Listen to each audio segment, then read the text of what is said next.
नमस्कार सर्वांना. मी आपली शुभचिंतक मनीषा परत घेऊन आली आहे तुमच्यासाठी व्हिडिओ. आणि व्हिडिओचं कारण आहे की काल जो आपण व्हिडिओमध्ये बघितलं की आपल्या स्वतःच्या मनामधले क्लटरिंग थॉट्स कसे बाहेर काढायचे, तसेच आपल्या घरातले क्लटरिंग वस्तू कशा बाहेर काढायच्या, कोणत्या बाहेर काढायच्या, कशामध्ये निगेटिव्हिटी असते हे मी तुम्हाला सांगणार आहे. तर आपल्या घरामध्ये खूप वर्षानुवर्षे प्लास्टिकचे डबे अनयूज असलेले पृष्ठांचे डबे ज्याच्यामध्ये आपण वस्तू आणतो बाहेरून, तसेच आपले फुटवेअर जे तुटलेले नसतात पण आपण घालत नाही कारण की आपण नवीन घेतलेली असतात, कोणाला तरी देऊन द्या. पेपरची रद्दी, मुलांचे बुक्स जे मागच्या वर्षीचे असतात ते ठेवतो आपण. त्याच्यात पण एक प्रकारची निगेटिव्हिटी निर्माण होते. का निर्माण होते निगेटिव्हिटी? तर त्याच्यावर धूळ साचते. ती आपण प्रत्येक गोष्ट आपण साफ करत नाही ना. पुस्तकं पडली आहेत, फुटवेअर पडले आहेत, प्रत्येक गोष्ट आपण साफ करत नाही, म्हणून त्याच्यावर निगेटिव्हिटी येते. म्हणून ती बाहेर काढायची. तसेच आपले कपडे आपण नवीन घेतो, जुने होत नाही, पण ते ठेवलेलेच असतात. देऊन द्या कोणाला देऊन द्या, नाहीतर फेकून द्या, नाहीतर जाळून टाका. या आता तुम्हाला पण, तुम्ही आता एखादं कपाट बघितलं भरगच्च भरलेलं, तुम्हाला पण असं वाटतं ना ती हे सामान स्वतः, म्हणूनच हे शॉर्ट आउट करू 15 दिवसांनी, 1 महिन्याने, 2 महिन्याने, 3 महिन्याने बाहेर काढलं पाहिजे. त्याने तुमचं माइंड डिक्लटर होईल. आपल्या माइंडला काही नवीन हवं असतं.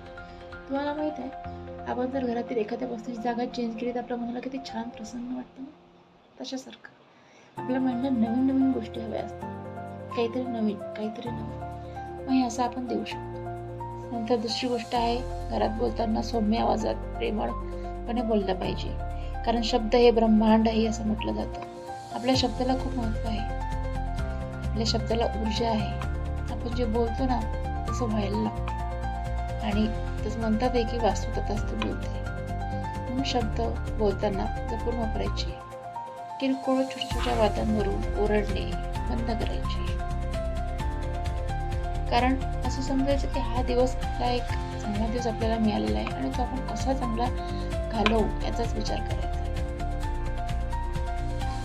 कधी कामाच्या व्यापात होतं असं, पण म्हणली आपण मोठ्याने बोलून बसतो किंवा काय, पण ते तिथे तुम्हाला सॉरी बोलून किंवा मनातून माफी मागून नाही तुम्ही समोरासमोर मागू शकत, तर ते तुम्ही तिथेच क्लिअर करून टाकायचं तेव्हाच्या तेव्हा. नाहीतर मग रात्री झोपताना म्हणायचं की मी अननोईंगली ज्या ही व्यक्तींना सकाळपासून दुखावलं आहे त्या सर्वांची मी माफी मागत आहे, मला माफ करा आणि मी स्वतःचीही माफी मागत आहे, असं म्हणून रोज रात्री झोपायचं. आणि दुसरी गोष्ट, आपण एखाद्या व्यक्तीविषयी मनात जर काही धरून ठेवू, एखादा विचार असेल किंवा त्या व्यक्ती मला दिलेला कोणता त्रास मनात धरून ठेवायचा नाही, बाहेर काढायचा. मनात धरून ठेवल्याने काय होते की जेव्हा ती व्यक्ती तुमच्या समोर येईल किंवा तुम्ही त्या व्यक्तीच्या समोर जाल तेव्हा तुम्हाला त्याच व्हाइब्स येतील. तुम्ही परत त्याच निगेटिव्ह पॅटर्न मध्ये जाणार. मग इथे नुकसान कोणाचं आहे? तुमचं स्वतःचं. त्याच्यामुळे काल जी आपण ऍक्टिव्हिटी सांगितली, नाही तुम्हाला जर रोज माफ करता आलं तर 15 दिवसात एकदा ती ऍक्टिव्हिटी करायची. सगळ्या भावना व्यक्तीविषयी, वस्तूविषयी, घटनेविषयी, पैशाविषयी जे काही असेल नकारात्मक गोष्टी घडलेली ती लिहून काढून जाऊन टाकायचं. ही सवय तुम्ही सातत्याने रिपीट केली की तुम्हाला हे माइंडमधले क्लटरिंग थॉट्स बाजूला सारायला मदत मिळणार आहे. दुसरी गोष्ट, रात्री झोपताना 2 तास आधी, 1 तास आधी तरी मोबाईलपासून दूर राहायचं. TV, मोबाईल, कॉम्प्युटर, लॅपटॉप जे काही त्याच्यापासून झोपायच्या 1 ते 1.5 तास आधी दूर राहायचं. रात्री झोपताना भलेही चांगलं पुस्तक वाचलं तर चालेल. आणि झोपताना दिवसभरात ज्या काही 1, 2, 3 घटना चांगल्या घडलेल्या असतील त्या परत आठवायच्या. तेव्हा तुम्ही इतक्या आनंदाने त्याच्यावर हसले होते, त्या गोष्टीवर जी चांगली घडली आहे ती परत आठवायची, परत त्याच व्हायब्रेशनने हसायचं, स्माईल द्यायची. आणि ती इतकी चांगली घटना माझ्या आयुष्यात घडली आज, त्याच्यासाठी मनोमन देवाचे आभारी मानायचे, ब्रह्मांडाचे आभार मानायचे आणि झोपी जायचं.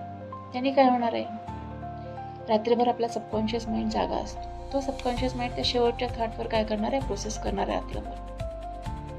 तुम्ही काय करणार आहे रात्रभर, त्या थॉट प्रोसेसमध्ये आनंदी असणार आहे, कारण तुम्ही आनंदी सेलिब्रेट करून झोपताय दिवसभराचा.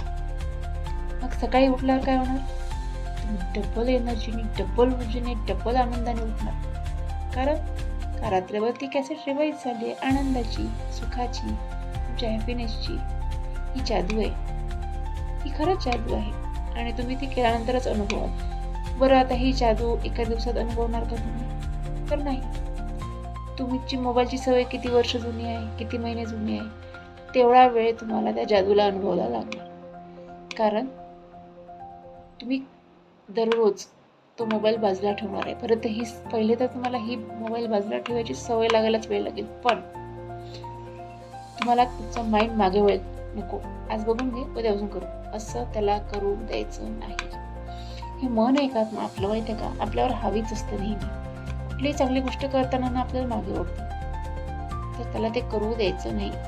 त्याच्यापेक्षा जिद्दीने त्याला म्हणायचं, बाजूला हो, मला आज मोबाईल बघायचा नाही आहे, मी आज बघणार नाही.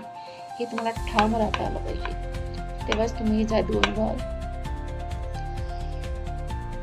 चला, आजच्या व्हिडिओत एवढंच. हे इम्प्लिमेंट करा आणि फरक जाणवला की मला सांगा. ही ब्रह्मांडीय शक्ती तुम्हा सर्वांच्या आयुष्यात सुख, समाधान, आनंद, ऐश्वर आणि दीर्घायुष्याची प्राप्ती करू. God bless you all, God bless you all, God bless you all. धन्यवाद, धन्यवाद.